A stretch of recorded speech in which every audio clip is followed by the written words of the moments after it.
Stage for instrument sterilization. ইনস্ট্রুমেন্টগুলোকে sterilization যে পদ্ধতিটা, কয়টা পদ্ধতি কীভাবে করতে হয়, স্টেজ ফর ইনস্ট্রুমেন্ট স্টেরিলাইজেশন শুরু করি।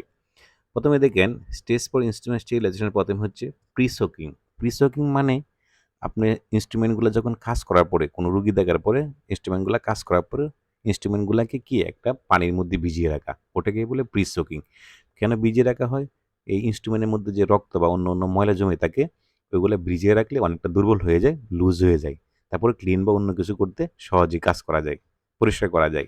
এই জন্য কী করতে হবে? প্রি সোকিং করতে হবে। প্রথমে প্রি সোকিং করা। ২ নম্বর হচ্ছে ক্লিনিং।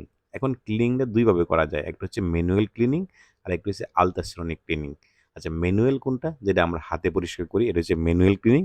আর আলট্রাসনিক মানে আলট্রাসনিক ভাইব্রেশন আছে, যেগুলা পানি ভাইব্রেটের মাধ্যমে আপনার ইনস্ট্রুমেন্টগুলোকে পরিষ্কার করে, এটা হচ্ছে আলট্রাসনিক ক্লিনার। ৩ নম্বর হচ্ছে corrosion control and lubrication। corrosion control মানে জংকার প্রতিরোধ করা অ্যান্ড lubrication ব্যবহার করা। lubrication মানে গ্রিস ব্যবহার করা আর কি।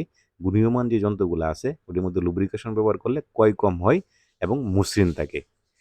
৪ নম্বর হচ্ছে প্যাকেজিং। প্যাকেজিং মানে স্টেরিলাইজেশন করার আগে জিনিসপত্রগুলোকে পরে কী করতে হবে? প্যাকেজিং করতে হবে, একটা প্যাকেজে মোড়াইতে হবে।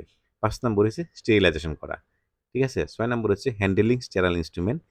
যেই যেই স্টেরিলাইজেশন ইনস্ট্রুমেন্টগুলোকে সঠিকভাবে হ্যান্ডেল করতে হবে, যেন আবার দূষিত না হয়, আবার জীবাণু না হয়, আবার কন্টামিনেটেড না হয়। ৭ নম্বর হচ্ছে স্টোরেজ করা। একটা শুকনা স্থানে শুকনা স্থানে স্টোরেজ করতে হবে। তারপরে আবার ব্যবহারের জন্য উপযুক্ত করে তোলা।